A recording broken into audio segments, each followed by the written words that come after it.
This video is presented by Western and Southern Financial Group, a game plan for your financial future. Every great team starts with a strong foundation, and your future should too. With life insurance built like a championship roster, Western and Southern helps protect what matters most so you can focus on winning today while planning for tomorrow. Whether you're just starting out your journey, building your dynasty, or ready to retire like a champion, Western and Southern has the right play for your life stage. Visit westernsouthern.com to get your free life insurance quote today. Western and Southern, built to win.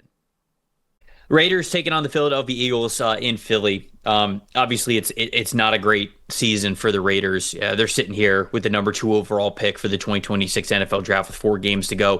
But I think that this is a big one for Philly. You know, coming off of that loss, the way that they lost and how big of a struggle it's been for them on offense.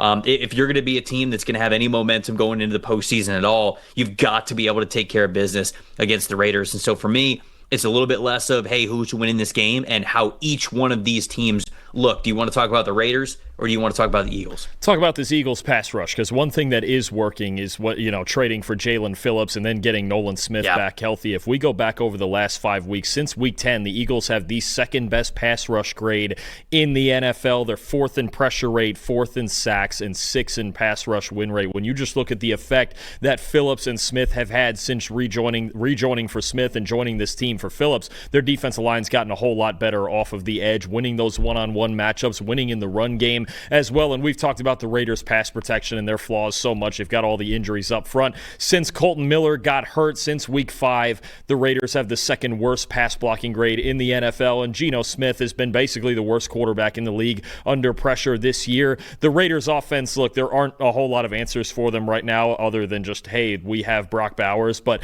you have to be able to protect your quarterback, and it's going to be hard to envision with the way that Phillips and Smith especially are playing off the edge. It's going to be hard to envision the Raiders being able to protect Geno in this game. When I look at the Eagles side of things, it's very much a similar conversation to what we just had about the Baltimore Ravens. They are a team that really wants to run the football, but they're not dynamic at running the football. And when we saw the Ravens last year, they absolutely were. And when we saw the Philadelphia Eagles on their run to the Super Bowl, they absolutely were.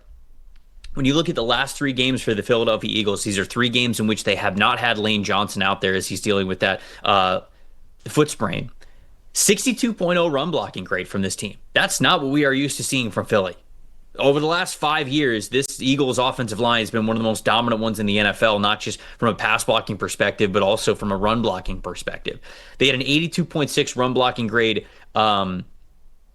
an 82.6 run blocking grade last season compared to just a 76.5 in this season. And then when you look at Saquon Barkley specifically, 2.6 yards before contact in 2024 average, 1.4 yards before contact average here in 2025, 60 missed tackles forced per attempt in 2024, 38 all year this year from Saquon Barkley. So they haven't been run blocking the way that they have been really, I would say, over the last 4 to 5 years. And Saquon Barkley he has not been as dynamic this year. And when you look at this matchup against the Raiders, I started this preview saying this kind of has to be a get-right game for Philly because the Raiders' run defense is a 48.3 all season. You've got to impose your will against this team. And if they don't, I am just really worried about the Eagles. You remember a couple of years ago what did the Eagles start like?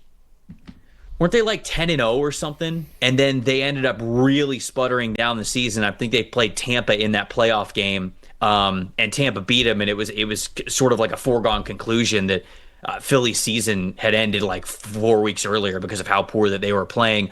We are potentially running that back here with Philly.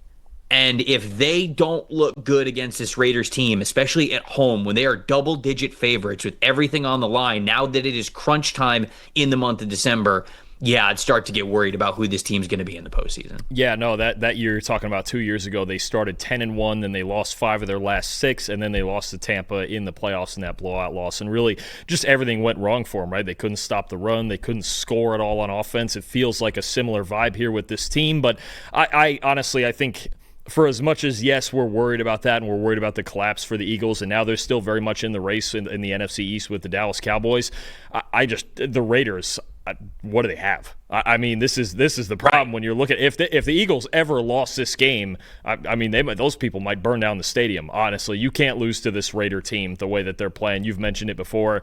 It's Brock Bowers, it's Max Crosby, and beyond that, it's basically been a train wreck in recent weeks. I'm taking the Eagles 24-6. Has to look good for the Eagles this week. I'm going 27-14, sort of that line right there of 11.5. It has to look better for Philly. It's do or die basically for this matchup here.